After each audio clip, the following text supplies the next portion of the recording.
Ya, Assalamualaikum warahmatullahi wabarakatuh. Nama saya Henry Giovanno dan di sini saya akan menjelaskan materi tentang teodolit dan kompas. Ya, mungkin untuk sebagian orang pada tahu ya apa itu kompas, tapi masih banyak orang yang tidak tahu apa itu teodolit. Langsung saja kita mulai ke pembahasannya. Yang pertama adalah teodolit. Nah, di sini saya akan menjelaskan yang pertama itu pengenalan teodolit, yang kedua adalah komponen-komponen teodolit, yang ketiga ada macam-macam teodolit, yang keempat ada cara kerja teodolit. Nah, apa itu teodolit?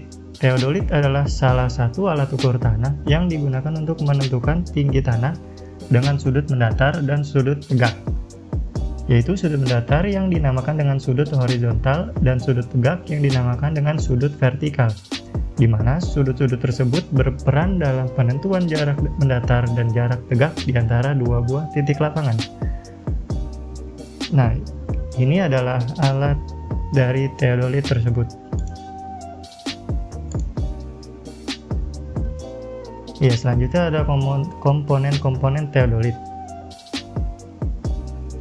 Nah, yang pertama ini ada handle. Nomor satu ini ada handle, berfungsi sebagai pegangan ketika teodolit ini diangkat dari kotak alat.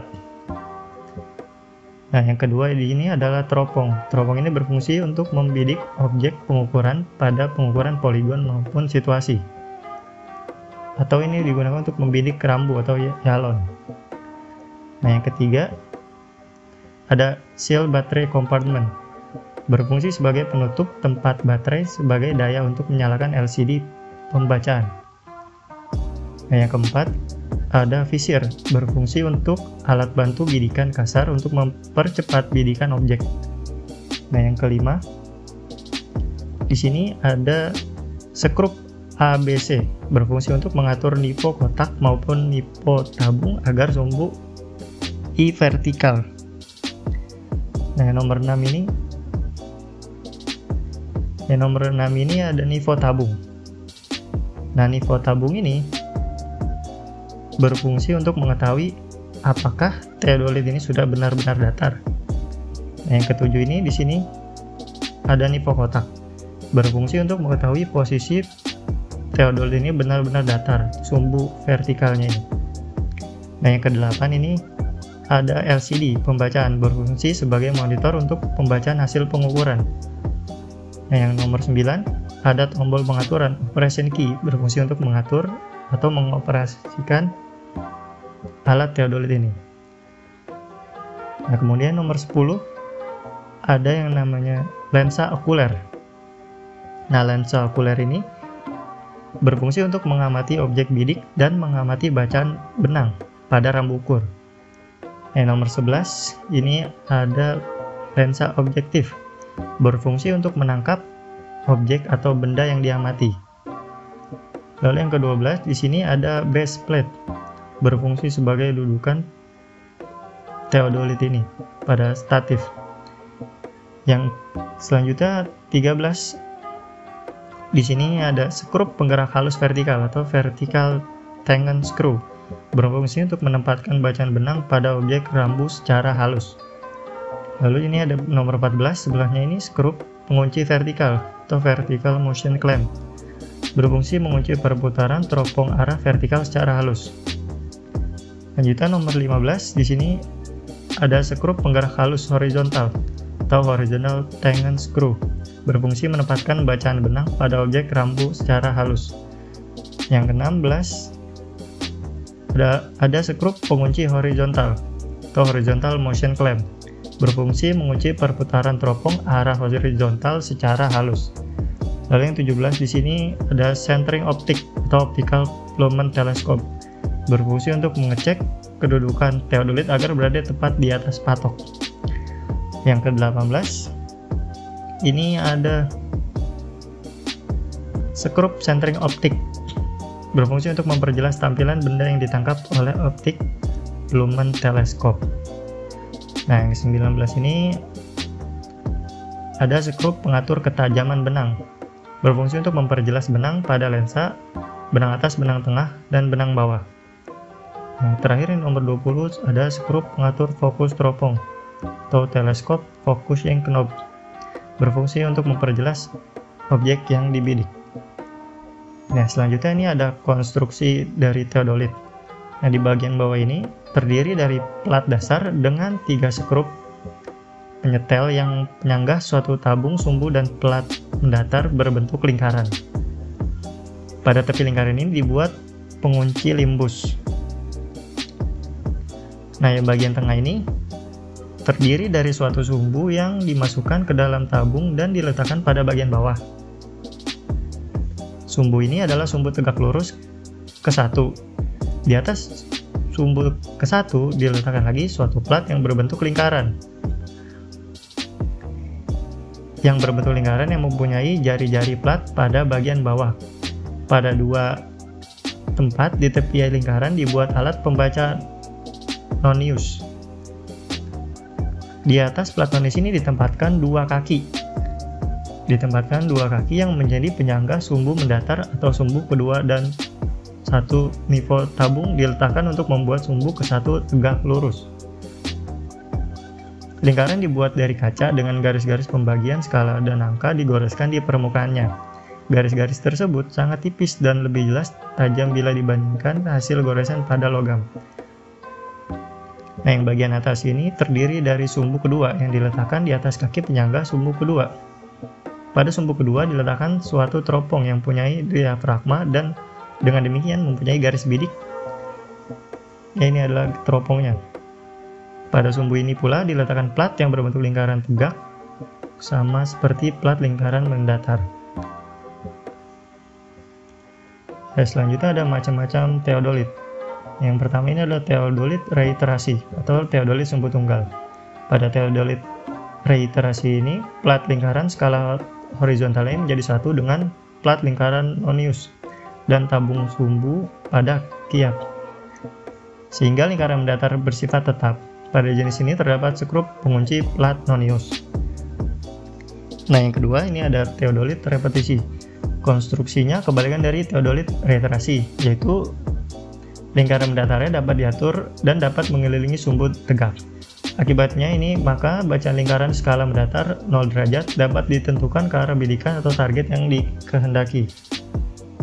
Ini selanjutnya yang ketiga nih ada teodolit elektrooptis. Teodolit ini yang ada sekarang ini yang biasa digunakan oleh orang pemetaan. Nah, teodolit ini mikroskop pada pembaca skala lingkaran tidak menggunakan sistem lensa dan prisma lagi, melainkan menggunakan sistem sensor.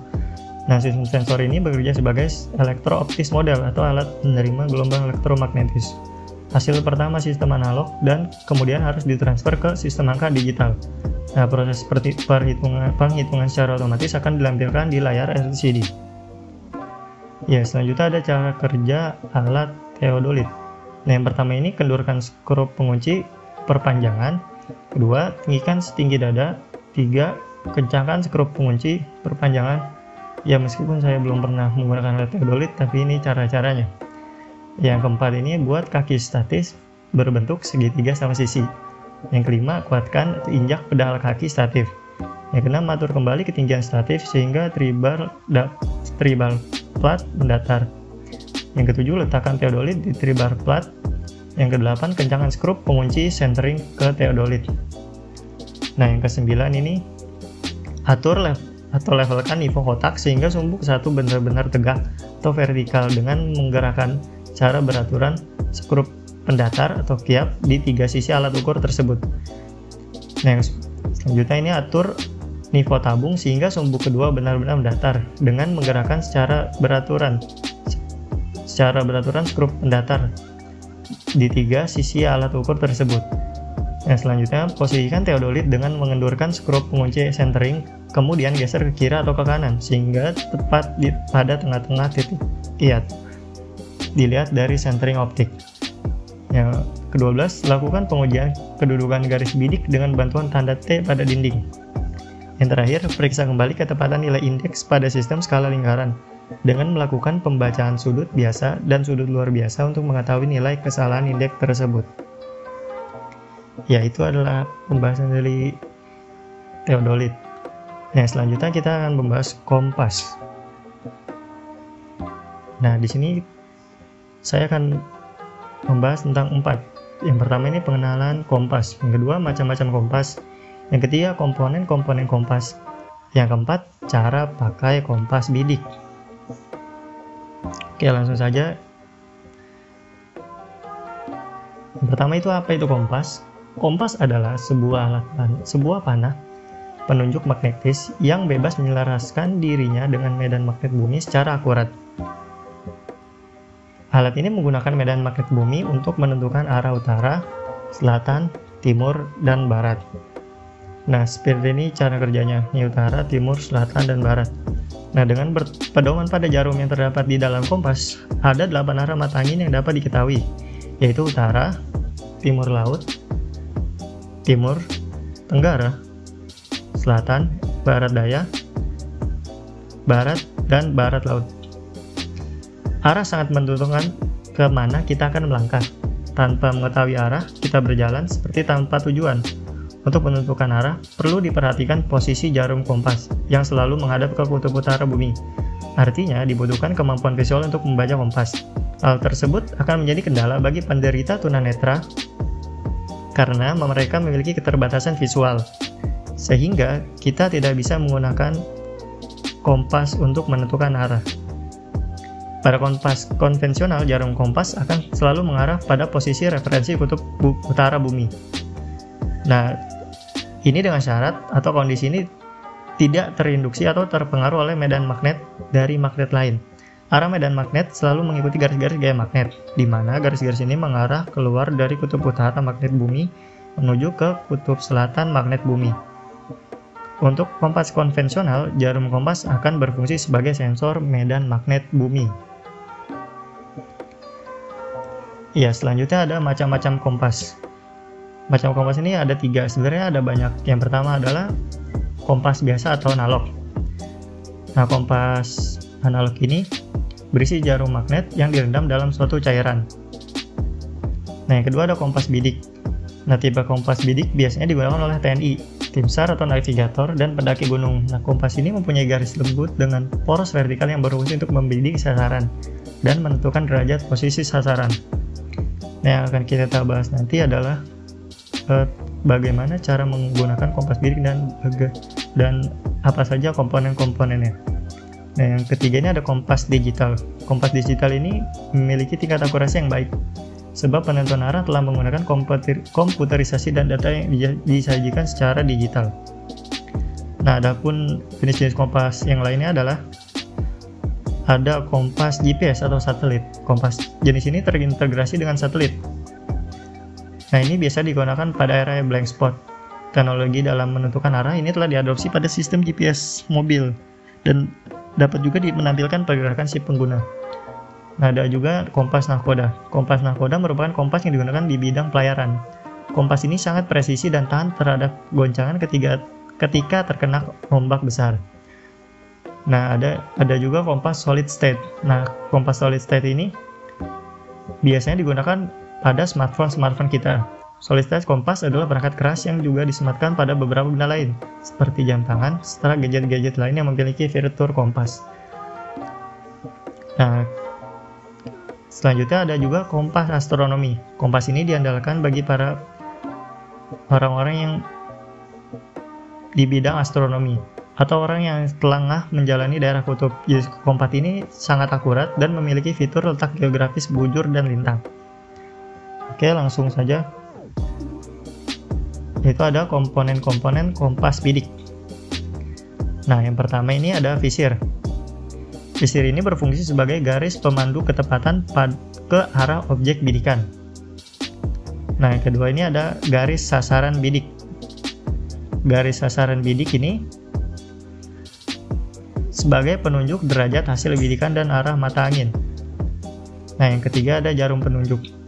Jarum penunjuk ini adalah magnet sebagai penunjuk arah utara selatan magnetis bumi, sekaligus sebagai pemutar piringan skala derajat secara otomatis. Nah, yang keempat ada tutup dial. Tutup dial ini berfungsi sebagai pelindung komponen utama kompas atau skala jarum tanda arah mata angin. Nah, yang kelima ini ada kaca pembesar. Ini sebagai alat bantu untuk membaca hasil derajat bijikan dan mensejajarkan kompas dengan objek bidik. Nah, selanjutnya ada dial. Dial ini permukaan kompas di mana tertera angka derajat dan huruf mata angin. Nah, yang terakhir adalah cara pakai kompas bidik. Yang pertama, letakkan kompas di atas permukaan data. Kedua, tunggu jarum-jarum kompas tidak bergerak dan menunjukkan arah utara dan selatan. Yang ketiga, bidik sasaran dengan menggunakan visir melalui celah pada kaca pembesar. Setelah itu, miringkan kaca pembesar sekitar 50 derajat dengan kaca dial. Apabila penglihatan visir diragukan karena kurang jelas terlihat dari kaca pembesar, luruskan garis pada tutup dial ke arah visir, searah dengan sasaran bidik agar mudah terlihat melalui kaca pembesar. Atur kembali ketinggian statif sehingga terlibar plat mendatar. Apabila sasaran bidik 30 derajat, maka bidiklah ke arah 30 derajat. Sebelum menuju sasaran, tetapkan dahulu titik sasaran sepanjang jalur 30 derajat.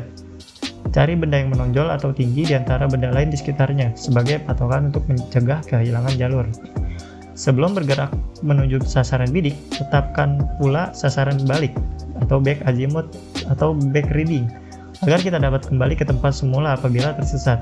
Rumus menentukan sasaran balik adalah: yang pertama, apabila sasaran kurang dari 180 derajat sama dengan yang ditambah 180 derajat. Contohnya, 30 derajat, sasaran baliknya adalah 30 derajat ditambah 180 derajat. Nah, berarti back azimuthnya adalah 210 derajat. Yang kedua, apabila sasaran lebih dari 180 derajat, yaitu dikurang 180 derajat. Contohnya, jika sasaran adalah 240 derajat, sasaran baliknya adalah 240 derajat dikurang 180. Jadi back azimuthnya adalah 60 derajat. Nah, itulah penjelasan singkat dari saya, Andri Giovanno. Like jika Anda suka dengan materi ini, dislike jika Anda tidak suka. Sampai ketemu di video selanjutnya.